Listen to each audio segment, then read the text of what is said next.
hottest story buzzing across the country as we enter the home stretch in this election season. Voter fraud. We're sure you've heard of ACORN, the left-wing organization under suspicion, investigation, or indictment in 11 states and counting as of this taping. In a testament to their effectiveness at registering voters, they managed to sign up 105% of voters in Indianapolis County, Indiana.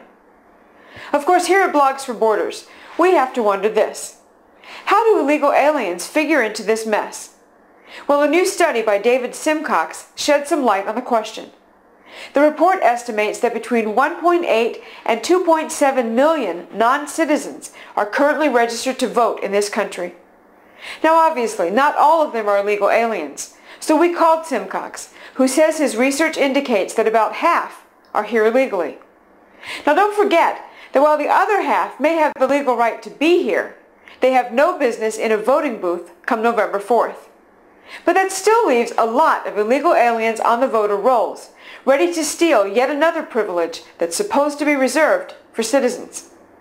Several localities in Texas that were singled out in the report have objected strongly, saying that they check all voter registrants most carefully using Social Security numbers and driver's licenses.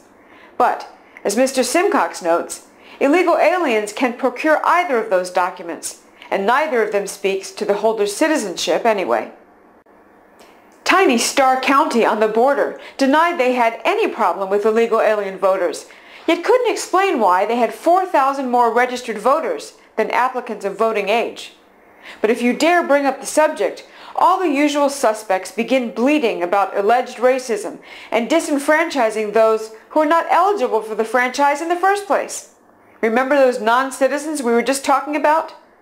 Of course, whenever the charge of racism is leveled with regards to illegal immigration, we find it most instructive to take a peek south of the border to see what Mexico would do. It turns out that Mexico has one of the most stringent voter IDs on the planet. Each card contains a photograph, a fingerprint, and a holographic image to prevent voter fraud. Well then, they must be racists! And what, pray tell, is our feckless government doing about this outrageous assault on the very foundation of our democratic republic? If you guess nothing, you win the coveted prize of higher taxes to pay for the devaluation of your own citizenship. Of course, Joe Biden says that paying more taxes is patriotic. But don't worry, there are as many as 2 million illegal aliens registered to vote who will be more than happy to reap the benefits of your patriotism.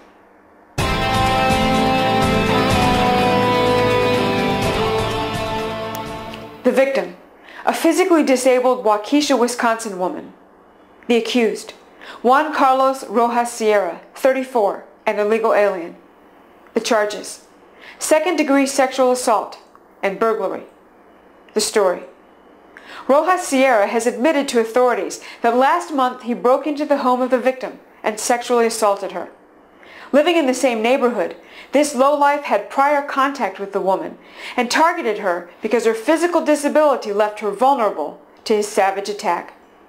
Police Captain Mark Stigler says, quote, "This is not a crime that we usually see in the city of Waukesha. We don't normally have people breaking into someone's home and sexually assaulting them while they're sleeping." And this isn't Rojas Sierra's first brush with the law. He was already on probation for domestic disorderly conduct when he committed this rape. Unfortunately for his victim, local police say they only call ICE when an illegal commits a serious felony-type crime.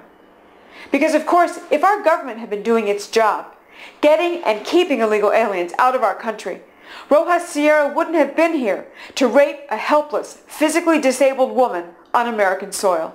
And that makes this crime what? 100% preventable.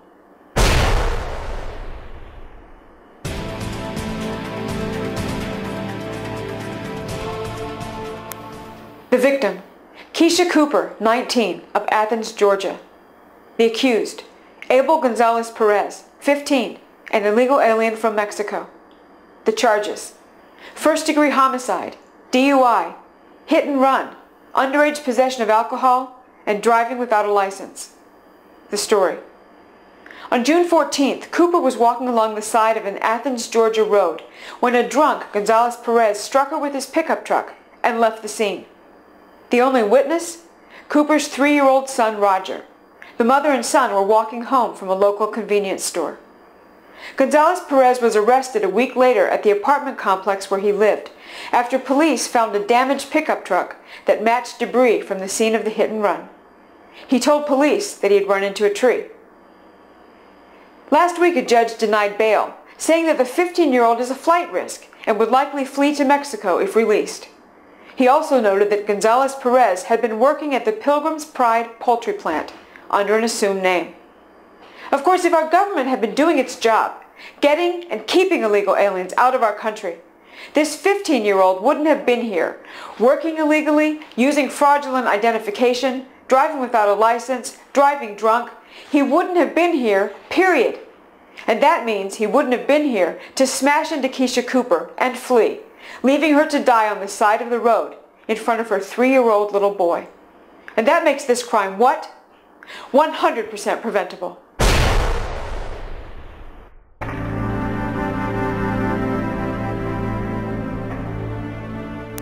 In June, we brought you the heartbreaking story of Mackenzie Maddox.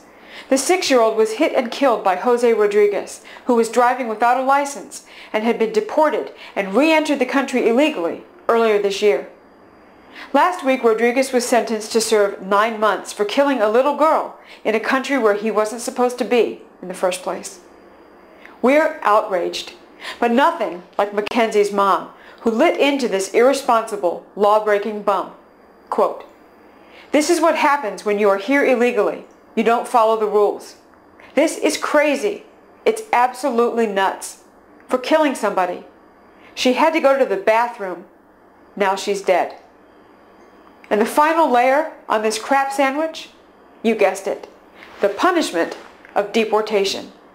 Because tossing Rodriguez and his ilk back across our fortress-like southern border has worked so well in the past. We hope you'll join us in giving credit where credit is due, to our feckless government and unethical employers who feel that cheap slave labor is more important than the life of a 6-year-old girl and securing our borders. Godspeed, Mackenzie. May you never be forgotten by those who should be deeply, deeply ashamed for enabling your death in the name of politics and greed.